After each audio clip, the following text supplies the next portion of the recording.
Hello guys, सबैजनालाई फेरि मेरो च्यानलमा स्वागत छ है।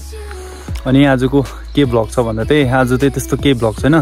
आज चाहिँ यो पछाडि देखिरहनु भएको छ ल, कतिजनाले देख्नु भएको छ, कतिले देख्नु भएको छैन हो। यो चाहिँ तपाईँले जुन देख्नुहुँदैछ यो चाहिँ अमिताभ बच्चनले सुट गरेको जग्गा हो। वर्ष के एक रात भन्ने मुभी छ, त्यसमा चाहिँ अमिताभ बच्चन चाहिँ यहाँ आएर उसको यो घर छ नि त, अमिताभ बच्चनको केटीको घर छ हो। र गाइस यो चाहिँ तपाईँको एउटा तपाईँहरूलाई मैले जुन यो साइडमा एउटा मुभीको नाम दिइरहेको छु है, त्यसमा चाहिँ अमिताभ बच्चन खेलेको छ। अनि यो घरको सुट भएको छ। यो घर चाहिँ तपाईँको अमिताभ बच्चनको जो केटी हुन्छ त्यो टाइममा त अमिताभ बच्चनको केटीको घर छ। यो जुन अहिलेको यो चाहिँ खासमा तपाईँको के हो भन्दा चाहिँ कोठी हो, सिरियल कोठी भन्छ हो। यो कोठीमा चाहिँ तपाईँको सुटिङ गरेको छ। सुटिङै भएको छ। प्लस यो चाहिँ तपाईँको केटीको घर हो। अनि केटीको घर अहिले चाहिँ यस्तो भएको छ, यो चाहिँ पहिला इलेक्सनको टाइममा चाहिँ लडाइँ भएर जलाएको भन्छ हो। अब हामी त त्यो टाइम थिएन होला, जन्मेकै थिएन हो। अनि त्यो टाइममा चाहिँ हेभी दामी छ यो जुन हामीले देख्दैछ कोठी है, यस्तो दामी छ। यहाँतिर तपाईँको फुलबारीहरू छ होइन। अब त्यो मुभीमा गएर हेर्नुहोस् होला होइन। अन्त आज चाहिँ फगी लागेर हो, यस्तो मतलब डरै लाग्दो देख्दो रहेछ, हरर मुभीको सिन जस्तो है। घरहरू पनि त्यस्तै हो, हरर टाइपको घर जस्तो देखेला है सबले।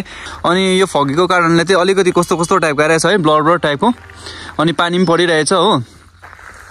अनि मैले भन्दै थिएँ यहाँ चाहिँ यस्तो दामी, अब यो दुई ताले थियो, यहाँ एक ताले अमिताभ बच्चनको जुन बुढीहरू थियो यो चाहिँ यहाँ माथि स्ल्याबमा बस्थ्यो, यो माथि स्ल्याबमा बस्थ्यो। त त्यो चाहिँ अब दामी घर छ। तपाईँले एकपल्ट मुभी हेर्नुहोस् होला है, मुभी हेर्दा मात्रै थाहा हुन्छ कि पहिला कस्तो थियो अहिले कस्तो छ। हेर्नुहोस् यस्तो छ हो। टाइममा पनि यस्तो नै थियो जग्गा, अहिले पनि यस्तो नै छ हो।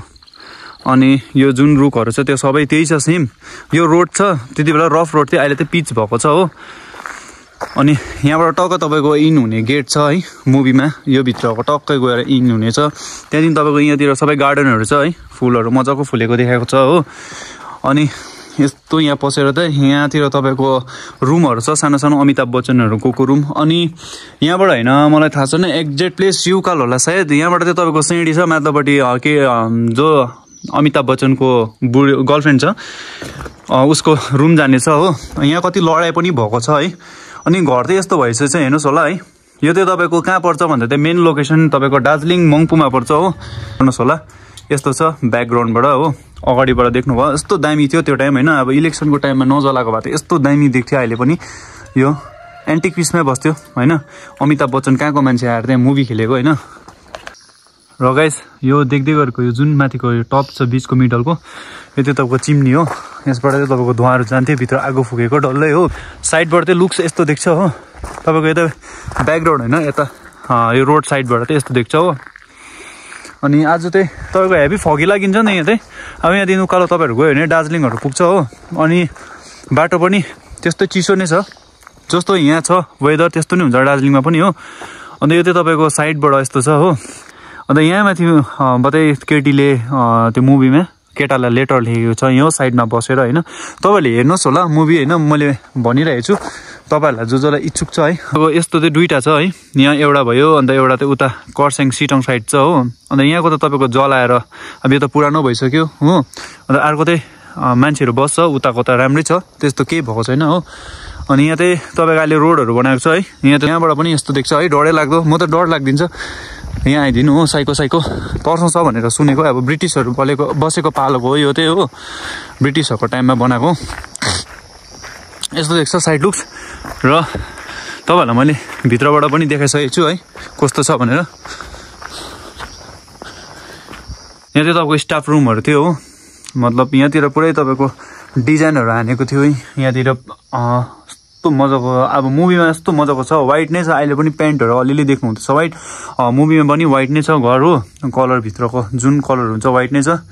अनि यस्तो देख्छ है, हेर्नु सक्नुहुन्छ तपाईँहरूले है। मुनि इँटाहरू फुटेको छ पुरै। यो चाहिँ यहाँकै हो डल्लै। यहाँ चाहिँ तपाईँको सिटिङ रुम टाइपको छ है। मतलब टेबलहरू राखेको छ, मुभीमा हेर्नुहुन्छ तपाईँहरूले, हेर्नु सक्नुहुनेछ तपाईँहरूले हो। हेऱ्यो भने तपाईँहरूले पाइहाल्छ, त्यस्तो केही छैन। अनि यहाँतिर तपाईँको भेन्टिलेसनको काठहरू त अहिले पनि छ, अहिलेसम्म पनि। अब यो कति साल अगाडिको है, हामी पनि जन्मेको थिएन। अन्त अहिले पनि यो राम्रै छ जस्तो त्यस्तै भन्नु मतलब पनि यो मान्छेहरूले भत्काएर इँटाहरू छोडिदिएर है त्यस्तोहरू अहिले कम्ती मात्रामा मात्रै छ यो इँटाहरू पनि हो। एक पाटाको ब्लाङब्लुङ खोलेको छ, आधी पाटाको अलिअलि छ।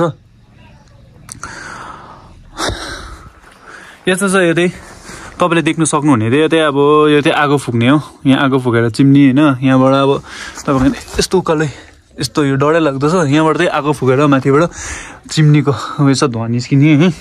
अब त्यति बेला त ठन्डै थियो, पहिला पनि ठन्डा हुने जग्गा हो, अहिले पनि ठन्डै हुन्छ हो। यस्तो छ र गाइस, तपाईँहरूले देख्नुभयो होला है।